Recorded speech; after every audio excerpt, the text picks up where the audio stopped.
Deepwoken has gotten softer, especially after the layer 2 drops. And it's not even really Deepwoken, it's the player base, which strongly confuses me because I had the idea that everyone that played Deepwoken realistically was over the age of like 16, at least most of them, right? And when you're over that age, it's like you can think for yourselves, and it's like things that happen in the game, you wouldn't really complain about too much. But I guess I was completely wrong.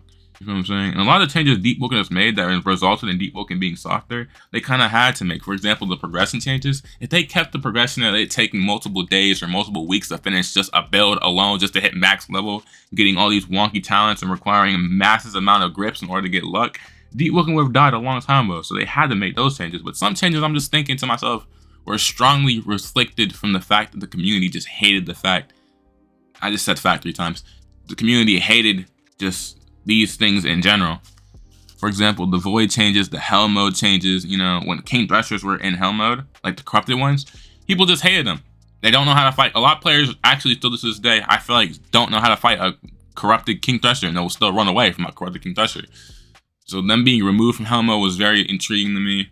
The void changes, being able to jump into the void while in combat and it just takes you down to fucking layer 2 floor 1, still to this day makes absolutely zero sense to me. I don't care if they got knocked into the void. Why is he still alive? He's in combat. If he leaves the game though, he's perfectly fine. Like, bro, what? He's if he leaves the game though, he's dead. But why is it different when he jumps in the void? It's basically the same thing.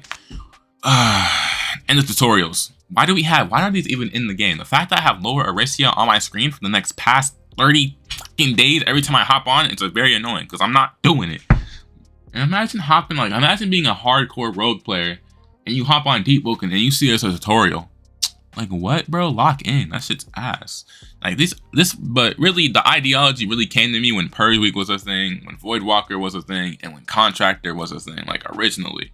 Because the amount of complaining and whining and crying that people were doing when these things were like a problem in Deepwoken, which still weren't even a problem realistically, they were just things that resulted you in wiping, were actually insane. I saw always AFK were getting death threats. The niggas were wishing slurs on this man's parents, family, threatening this nigga, all because he made people want to grip people in the depths and wipe players. Like, that wasn't the whole incentive of Deepwoken in the first place. The whole point of Deepwoken is to create a build, have it for a while, have a bit of fun, and then eventually wipe due to some unfortunate circumstances. You know, the reason why people haven't been complaining about restores is just because no one's wiping anymore. No one's losing their build anymore. Thanks to exploiters being gone and it being relatively really hard. You have to try to wipe your build in order to actually wipe your build, or just someone doesn't like you. Yeah, this video isn't to like bash Deepwoken, isn't to hate on Deepwoken, it isn't to force Deepwoken to change their game. It's just like, keep in mind whenever something drops and you think it's unfair, or you think it's like, oh, I can't believe they added this, the game sucks now. Deepwoken was a lot harder. Subscribe to the channel, join Discord, follow me on Twitter, like the video. I'll see you guys in tomorrow's video.